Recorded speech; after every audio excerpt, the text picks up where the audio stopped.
Ikala, kumusta? May buntag Iligan, may buntag Mindanao, may buntag Pilipinas. Adlaw nga Martes karon pizza 7 ni buwan sa Mayo ning tuiga 2024. Sangan sa ato station manager Pastor Ruben Sulapas, kini ang inyong ka-SR Kabisaya Nonay B. Ang matod sa hanay sa balita sa alas 7. O karon sa uluhang tudling sa ato mga balita, paglabay og basura sa pribadong yuta sa Barangay Tambakan giimbestigahan. Pag-implementar sa search warrant may resulta sa pagkakumpiska sa droga. Serbisyong iliganong karaban ana sa Luinab karong adlaw. Sa kauluhan, may grabe nga maritime row sa China kalabot sa West Philippine Sea. Mahimong magdala og seryosong kadaot sa ekonomiya sa Pilipinas. Pilipinas dili mo gamit og water cannon sama sa gihimo sa China. BRP Andres Bonifacio balik patrolya na sa West Philippine Sea. Camiguin og Dinagat Island wala na sa listahan sa travel restriction sa Canada dinhi sa Mindanao. Sa gawas sa nasod Korean President yun, nanumpa nga hatagan og proteksyon ang mga trabahante. Balita sa kinabuhing Kristohanon, Supreme Court ni balibad nga dunggon ang kaso ngadto sa mga Kristohanong huwes nga natangtang sa katungdanan.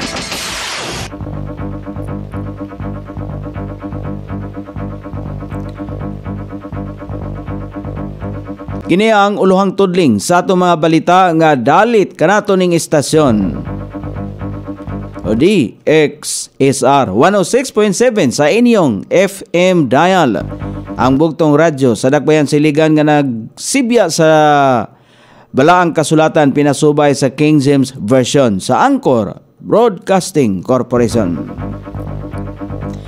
Gisose sa Public Services Division nga daghang basura nga gilabay sa housing property sa Purok 7A, Barangay Tambakan. Adunay mga daan nga basura nga gitambakan o gitabunan og yuta. May pahigayon og surprise sa inspection ang PSD sa maong yuta ning bagway lamang. Human makadawat og sumbong, wala ang tag-iya sa yuta og ang caretaker lamang ang nabilin. Adunay gapanglimpyo sa barangay apan walay Barangay Materials Recovery Facility, BMRF, ang Barangay Tambakan. Diin dawaton ang basura og lain-lainon. Adunay kasabutan kaniadto sa Tambakan og poblasyon LGU nga sa makalabay ang Tambakan og basura sa BMRF sa poblasyon samtang wala pa sila kaugalingon nga BMRF. Apan wala pa sumala kini na padayon. Sa Section 171 sa City Environmental Code, gidili na ang paglabay og basura sa pribadong yuta. Gipatuman sa Regional Mobile Force sa Batalyon Region 10, Iligan City Police Station 1 ug Special Action Force niadto nakalabayng adlaw ning tuiga ang search warrant kang alias Sherry nga gituang adunay ihalas nga armas apan imbis armas ang tumong napalgan hinuon ang 30 ka gramos nga gidudahang shabu sa bulsa sa iya ang hinalay nga shorts sulod sa iyang panimalay sa Purok 2B, Katipunan, Barangay Hinaplanon ning Dakbayan sa Iligan. Mobalor kini sa 150,000 pesos. Gihimakak ni Sherry nga iyaha kini nga naasing butang. Temporaryo siyang giditinar sa Police Station 1 aron mahikay ang tukmang kaso batok ngadto kaniya. Makapabakuna sa mga binuhi nga iring og mapaibot kon makapaibot sa ngipon, paalot og konsulta sa mga abogado, makapangayo og lisong nga itanom, maka-request usab og palimpyo sa kanal o kaha pag-ayo og suga sa poste sa mga residente dinhi sa Luinab atol sa serbisyong iliganong karaban karong adlaw, Mayo 7. Pipila lang kini sa daghan pa nga mga serbisyo sa LGU og mga national agencies nga nagbarangay-barangay pag-adto sa mga residente. Magsugod ang serbisyo karaban alas 8 karabuntag ug mahuman sa launa ang takna karong hapon. O karon sa balita sa kauluhan nga mabasa sa nagkalaylaing gula sa pamantalaan karong adlaw nga nahipo sa lawak balitana ning istasyon. DXSR 106.7 sa inyong FM dial. Ang bugtong radyo sa dakbayan sa Iligan nga nagsibya sa balang kasulatan pinasubay sa inspired and preserved, not simply dictated King James Version sa Anchor Broadcasting Corporation. Mahimong magdala og seryosong kadaot sa ekonomiya sa Pilipinas ang maritime road niini sa China nga adunay kalabutan sa West Philippine Sea. Base sa taho gikan sa Bank of America, gilakbitan niini ang posibleng epekto sa migrabe nga tensyon sa West Philippine Sea pag-abot sa pagdaghan kon pagpadagan sa China sa turismo ug investment sa Pilipinas. Karong tuiga gimintinar niini ang 5.4% growth forecast alang sa Pilipinas nga mas ubos kumpara sa target sa Marcos administration nga 6.7% apan nagpasidaan na ang deterioration sa relasyon sa Pilipinas ug China ug mamahimong makaapektar sa pagsaka nini. Gisulti sa Bank of America nga ang China ang nagpabiling largest trading partner sa Pilipinas ug largest source sa mga turista sa wala pa moigo ang pandemya. Hinoon, dili pinakaunang source ang China sa pag-abot sa investment. Posibleng isa kini tungod na usab sa gitanyag nga mga loan og investment alang sa infrastructure project sa nasod nga wala pa napatuman. Kung ugaling maglusad og economic assault ang China sa Pilipinas, posibleng mosamot pa ang trade imbalance tali sa duha ka nasod. Samtang sa bahin sa Pilipinas, una nang gisulti sa National Economic and Development Authority NEDA Secretary Arsenio Balisacan nga ang lakang sa kagamahanan aron protektahan ang territorial rights sa nasod sa West Philippine Sea ang dili angayan nga kintahay nga usa ka lakang aron gub-on ang atong economic relations. Gipadayag usab sa kalihim nga hugot nga gipanalipdan sa Pilipinas ang economic relationship niini sa China ug ang posisyon sa nasod sa disputed waters ang dili kinahanglan nga negatibong mapiktuhan ang economic ties. Gisiguro ni Presidente Ferdinand Marcos Jr. nga dili mo gamit ang Pilipinas sa water cannon sama sa ginahimo sa China alang sa West Philippine Sea. Dili usab pabor ang presidente nga butangan og water cannon ang mga barko sa Pilipinas. Gisulti sa presidente nga dili mo sundog ang Pilipinas sa klase sa pangunahuna sa China nga mogamit og water cannon aron abugon ang mga sakyanang pangdagat sa bahin sa giilugang teritoryo sa disputed island. O adunay mga nagsugyot nga sumala pa nga magbutang na usab og water cannon sa mga barko sa kagamanan aron adunay pangdepinsa og galing subling kanyunon og tubig sa China Coast Guard vessels ang mga barko sa Pilipinas. Gihatagan og katinawan sa presidente nga walay intensyon ang nasod nga moatake o mobalo sa China gamit ang water cannon nga nasayod usab nga makadaot kini og dili lamang sa mga barko kundi batok sa mga kababayang Pilipino. Gipadayag sa presidente nga dili ang pag-atake ang og pagpangdaot sa uban ang pinakaunang misyon sa Philippine Navy o Philippine Coast Guard kundili mao ang mapakalma ang tensyon sa West Philippine Sea. Luyon ining tanan gipadayag usab sa presidente nga dili misyon sa Philippine Navy o Philippine Coast Guard nga ang water cannon sa mga barko aron mapaabog ang mga barko sa giilugang teritoryo.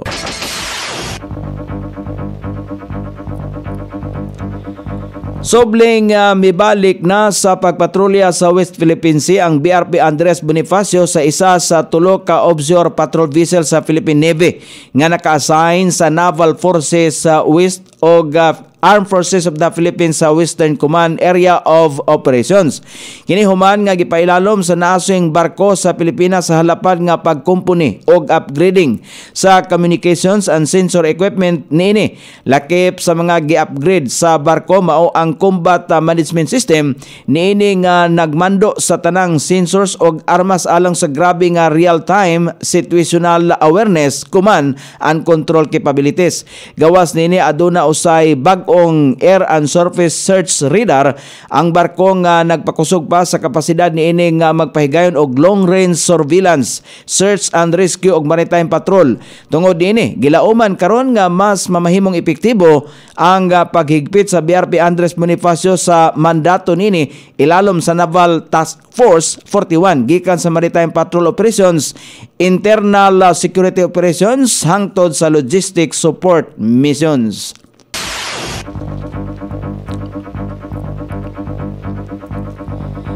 Wala na mahilakip ang isla sa Camiguin o Dinagat Island sa mga lugar sa Mindanao nga gidili sa gobyerno sa Canada nga bisitahon sa ilang mga kababayan. Subay sa gipagawas nga updated travel advisory sa Canada niadtong Mayo 1 ning tuiga, ang wala na sa listahan sa ilang travel restriction sa Mindanao ang nasoy mga isla human nga makapasar kini sa ilahang nahimong pakisusi sa security status sa nasoy mga lugar. Gawas pa nini gipaubos usab sa kategoryang avoid non-essential travel ang mga lalawigan sa Bukidnon ug Misamis Oriental nga kanhi nahilaki pa sa avoid all travel category sa unang travel advisory nga gipagawas niini niadtong bulan sa Enero. Bisan pa man ini padayon gihapon nga giabisuhan sa Canadian government ang katawhan ini nga magmatngon o likayan kon mahimo ang pagbisita sa Mindanao gumikan paghapon sa hulga sa terorismo, krimen o mga rebelde sa pipila ka bahin sa Mindanao. Samtang sa pagkaron laki paghapon ang mga lalawigan sa Cotabato, Basilan, Lanao del Sur, Lanao del Norte, Maguindanao, Misamis Occidental, Sarangani, South Cotabato, Sultan Kudarat, Sulu, Tawi-Tawi, Zamboanga del Norte, Zamboanga del Sur ug Zamboanga Sibugay sa mga lugar nga gipahimangnuan sa Canadian government ang ngalikayan unang suruyon sa mga Canadian people. O karon sa balita sa gawas sa nasod isip pagsaulog sa Labor Day, gipamahayag ni South Korean President Yoon Suk Yeol nga hatagan niya og proteksyon ang bilis sa trabaho nga gihimo sa mga trabahante sa usa ka Facebook post. Gipasalamatan ni Yoon ang sakripisyo sa 28.4 milyon ka mga trabahante sa nasod nga dako og tabang sa kalambuan sa nasod. Dogang paniyon, maghimo ang gobyerno sa South Korea og lakang aron nga dili mabaliwala ang bilis sa ila ang pagtrabaho. O karon sa balita sa kinabuhing Kristohano, nibalibad ang Korte Suprema sa Amerika nga dunggon ang kaso mahitungod sa pagkatangtang sa mga Kristohanong huwis gikan sa ilahang mga katungdanan. Ang nasoing tulo ka mga Kristohanong huwis gitangtangan sa katungdanan tungod sa ilahang pagkakristohanon ug batok sa homosexuality. Apan nahibaluan nga ang naasoy mga huwis gitangtang tungod lamang sa ilaang pagkakristohanong pagtuo. Wala ni sugot ang huwis nga hatagan sila og silot tungod sa ilahang gipamahayag kabahin sa homosexuality. Sumala pa sa korte sa Missouri, walay katungod ang korte nga mohukom ngadto sa mga katawhan nga anaa sa kristohanong pagtuo. O karon sa kaimtang sa pagbanabana sa dagan sa panahon, ang easterlies padayon makaapektar sa nasod nga Pinipinon. Ang tibok dapit sa Mindanao makasinati sa panalagsang pagpangdagom ngadto na sa mapanganoron nga kalangitan, inubanan sa patak-patak nga mga pag-ulan, kilat o papanalugdog tungod sa easterlies o localized thunderstorm. Hinay ngadto na sa kasarangan nga hangin ang magagikan sa silangan ngadto na sa amihanang silangang direksyon ngaoy magpasulabi sa tibok dapit sa Mindanao ug ang kadagatan sa ingato na sa kasarangan ang mga pagbalod. Sukod sa temperatura dinhi sa dakbayan sa Iligan, ang kabugnawon ana sa 26 ug ang kainiton musangko sa 33 degrees centigrado. Ang adlaw misilang kaganiha sa alas 5:31 ug mosawop unya sa alas 6:14 sa sayong takna sa kagabihion.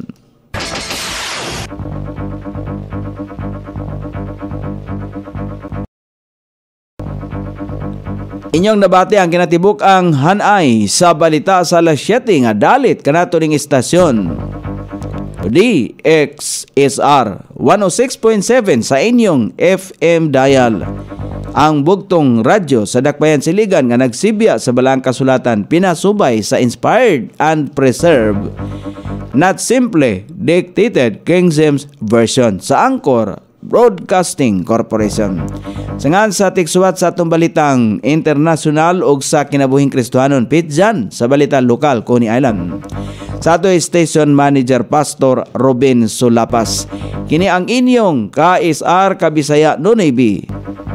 Magpasalamat og moingon. Maayong buntag, Iligan.